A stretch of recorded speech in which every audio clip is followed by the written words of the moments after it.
بنی اسرائیل کے جو مظالم ہیں وہ ہم سب جانتے ہیں، پھر اس میں سے اپنی قوم کو نکالنا، یعنی بینگ اے لیڈر، ایک ایگزٹ پلان اپنی قوم کے لیے رکھنا. جیسے آج ہم 25 کروڑ عوام ہیں، ہمیں اللہ کرے ہمیں بھی ایسا کوئی لیڈر مل جائے کہ جو ہمارے لیے کوئی ایسا ایگزٹ پلان سوچے اور اس کے بعد چند سالوں میں ہمیں ہمارے معاشرے کو ان ساری چیزوں سے نکال لے. تو اس کے اوپر پھر آپ کے اس کے بارے میں کیا؟ حضرت موسیٰ علیہ السلام اور حضرت ہارون علیہ السلام، ان کے واقعے سے ہم مینجمنٹ کو لینا تو پھر ہمیں کرائسس مینجمنٹ ملتی ہے، ٹیم بلڈنگ ملتی ہے، اور اسٹریٹجک پلاننگ جو ہے وہ ملتی ہے. اس طرح کی کئی چیزیں ملیں گی جو آج کل کی ہماری لیٹسٹ ٹرمنالوجیز ہیں، تو بہت ساری چیزیں ملتی ہیں. میں آپ کو 2-3 واقعات ان کے بتاتا ہوں، اس کو بھی ٹرمنالوجیز کو پھر آپ خود سیٹ کیجئے. اللہ رب العزت نے حضرت موسیٰ علیہ السلام کو وحی نازل فرمائی اور نبوت عطا فرمائی جی. اور کہا جانا ہے فرعون کے پاس، ٹارگٹ دے دیا. تو جب انہوں نے اس کو محسوس کیا کہ کام بڑا ہے تو فوری طور پر کہا کہ مجھے ٹیم ورک چاہیے، بندہ چاہیے، سہارا چاہیے، میرے بھائی کو بھی وزیر نبی بنا دیں. واہ. خود نہیں کہا کہ میں چلا جاؤں گا، نہیں، مجھے کوئی ساتھی دے دیں. اللہ رب العزت نے پھر ان کے کہنے پہ ان کو ساتھی دے دیا. تو ٹیم کو بنانا یہیں سے شروع کر دیا تھا انہوں نے. بگ ٹاسک، ٹیم بلڈنگ، دو چیزیں پہلے دن سے انہوں نے شروع کر لیا کہ کام بڑا ہے، یہ اکیلے نہیں ہوگا، مل جل کے ہوگا. اللہ سے مانگا، اللہ نے دے دیا.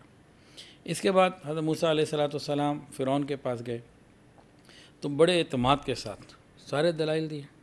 اس نے کہا تم وہی ہو نا جو ہمارے ہاں پہلے تھے. تانا دیا. میں نے کہا جی ٹھیک ہے، آپ اس کی کیا بات کرتے ہیں، جو بنی اسرائیل پہ جتنے آپ نے ظلم کر دیے ہیں تو اس کو دیکھو. تو بڑے ذمہ داری کے ساتھ ساری بات چیت کی. اور موسیٰ علیہ السلام کو اللہ تعالیٰ نے ٹاسک دیا تھا کہ آپ نے اپنی قوم کو لے کے جانا ہے، لیکن کب؟ جب قوم بن جائے. اچھا، ایسے نہیں ہجوم نہ ہو ہماری طرح.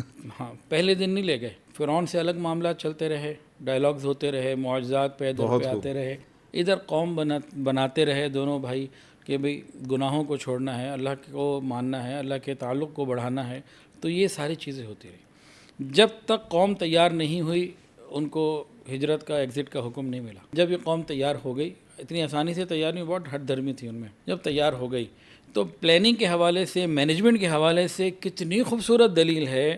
اب میں آپ سے ایک سوال پوچھتا ہوں، پھر جواب دیتا ہوں. حضرت موسیٰ علیہ السلام اور ہارون علیہ السلام کے ساتھ یہ دو لوگ ہیں. بنی اسرائیل کی تعداد کتنی تھی؟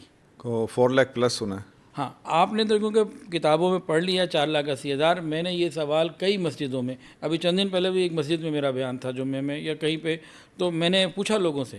آپ عام لوگوں سے پوچھئے، کوئی کہتا ہے 5,000، 10,000، اس سے بھی کم، کوئی کہتا ہے 500، 200. جی میں نے خود یہ لائیو پوچھیں. آپ ابھی جو ہمارا یہ پروگرام دیکھتے ہیں تو ان سے بھی پوچھ لیں، ان کے بھی آپ اس کو سننے سے پہلے آپ کا کیا گمان تھا. تو عام لوگ یہی سمجھتے ہیں کہ 2، 4، 5، 10,000، 20,000 بندے تھے. میں کہتا ہوں بڑھاؤ اور بڑھاؤ. پھر جب ان کو بتایا جاتا ہے کہ کتابوں میں 4,80,000 کی تعداد بھی لکھی ہے، 6 لاکھ کی تعداد بھی لکھی ہے، تو حیران ہوتے ہیں کہ اچھا اتنی بڑی تعداد تھی. اب اس میں کیا چیز ہے، کیسی زبردست مینجمنٹ تھی، پلاننگ تھی، ورکنگ تھی اور سیکریسی تھی کہ ایک مقررہ وقت میں سب اپنے اپنے گھروں سے ایسے نکلے. نہ فرعون کی آرمی کو پتہ لگا، نہ پولیس کو پتہ لگا، نہ ان کے پڑوسی کو پتہ لگا، اور ایک سیٹ پن پوائنٹ کے اوپر سب جمع ہو. ہمارے ناظرین بھی فوراً ڈیپتھ میں چلے گئے. تو وہ 4,80,000 یا 6 لاکھ بندہ اس پن پوائنٹ کے اوپر پہنچا. وہ یہاں تک تربیت کر کے لائے. اور ساتھ ساتھ دیکھیں نا، ہر آدمی فل انفارمڈ، ہر بندے کو معلوم ہے میں نے کہاں پہنچنا ہے اور کیسے نکلنا ہے، اس کے لیے پوری تیاری. تو یہ بغیر مینجمنٹ کے تو نہیں ہے.